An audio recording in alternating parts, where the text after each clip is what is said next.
Cricket from the Coat Hangers, and you're listening to Drop the Mic. You see, if you never truly little daughter there, I'm gonna mash up the ballad, brother there. Jano, but what? I do. Don't deal with violence. I is peaceful Rasta man. I don't steal, cheat.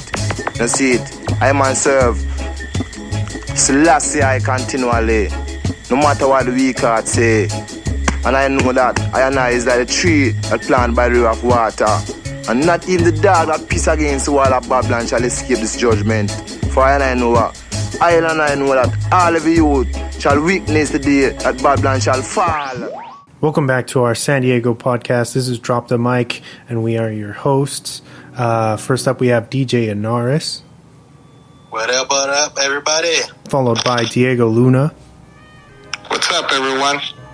And finally, I, Wesley Swanson. You're gonna notice that our news guy, James Warney, Mr. James Warney, is noticeably absent this week. It's funny that it's like rotating absences in these past few weeks, so that's pretty interesting. But shout out to James.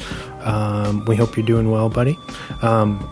Here is episode 207, The Last Rockers. This week we're going to be going back into the late 70s for a look on the classic reggae film Rockers as a continued tribute to Black History Month. And that... So, if you guys are ready, we can jump into a little bit of news. And now for a special news report, brought to you by Drop the Mic. All right, so if you guys don't mind, James did send me his bit of news for this episode. If you guys want to jump into that, we're all good with that? Let's do it, baby. All right, so first up, J.J. Abrams is currently developing a new Constantine series for HBO Max. However, this will be a reboot and not tied to the Keanu Reeves universe, and will be less focused on religion and more about the horror elements from the comics, which was, the comics are called Hellblazer, correct? Am I correct on that? Yes. Abrams is also looking to change things up with casting a bunch of POC for the leading roles.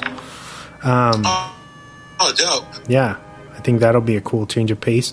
They are actually looking at Riz Ahmed, or a Riz Ahmed type of character in his mid to late 20s.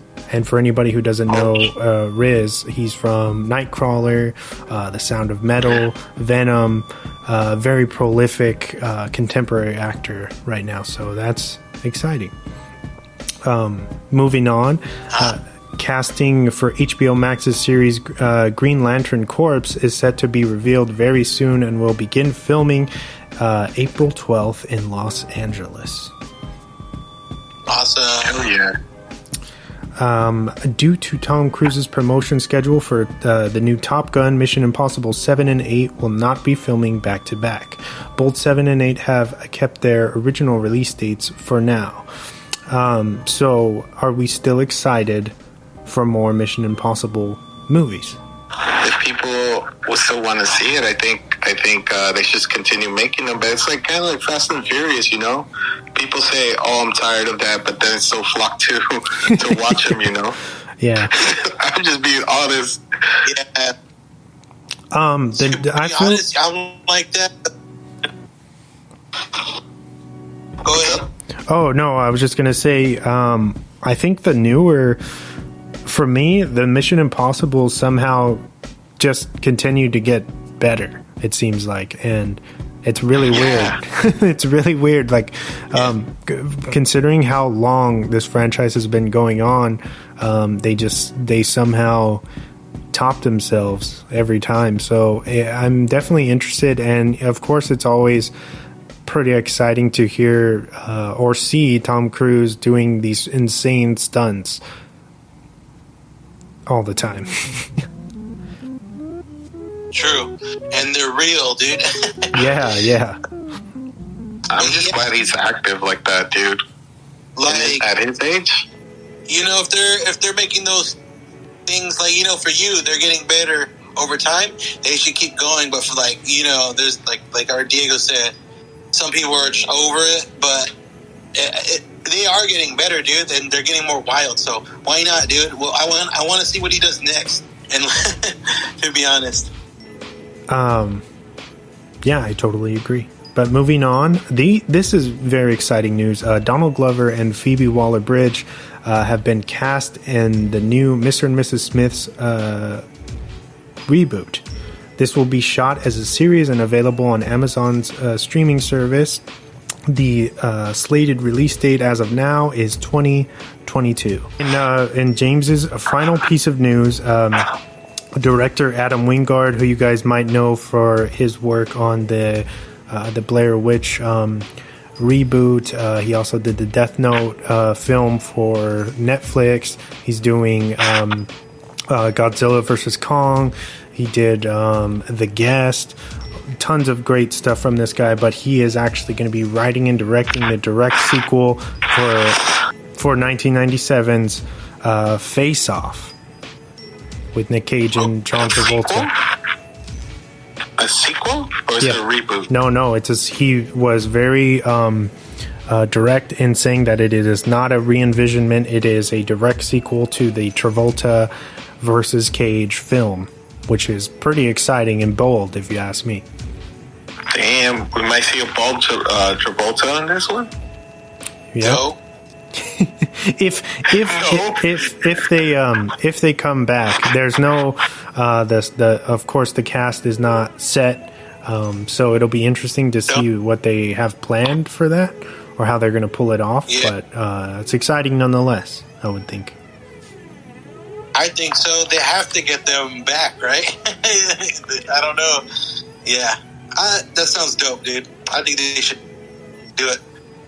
I think I got 2 bits. So I got a teased story that's going to happen for, I think the Predator reboot. If you want to hear how that goes, the story teases that it follows a Comanche woman warrior who goes against the, you know, masculinity of they want her to be a warrior, and you know, and probably before the Europeans encroached on their land. So what do you guys think about Predator going that far back? I think we might have talked about this before, but I think that could be a great change of pace and maybe what we need to breathe some new life into this character, because the last few times we've seen Predator, I think it's been a bit underwhelming. So I'm excited to see if they're able to pull it off this time. You know, it goes into the dynamic they played off on in Predator versus Alien, where like they were here before the or with the Mayans, you know. Mm-hmm. Yeah, so I think it would be awesome. I think, like, I agree with Wesley, it's going to bring a new life to the series. Hopefully they don't fuck it up, to say it kindly. You know what I think? I hope it's like Apocalypto meets Predator, dude, or some shit like that. You know what I mean? That'd be fucking hard. Yeah. I guess moving forward, that sounds good. But we're going to move forward. This is a simple one. Ace Ventura 3 being considered with Evan Peters. I think that's the dude who's Quicksilver right now, as the son of Carrie's pet detective. What do you guys think about that? Wow. I haven't heard anything about that, but he's done pretty well as an actor for himself so far. So, and I could see him being the spawn of Carrie in a weird way, and I think he has the charisma, the unexpected charisma to pull this off. Well, what do you think, Diego? I think I agree with you on that. I just don't know how they're going to go about this. usually it can go sideways or it can go a good way, like they try to do with the sequel they're trying to do, not that they're trying to do like a Son of Ace Ventura kind of shit, and I was like, oh my god, they're just trying to grab money. It's the same thing with The Mask. I just don't know.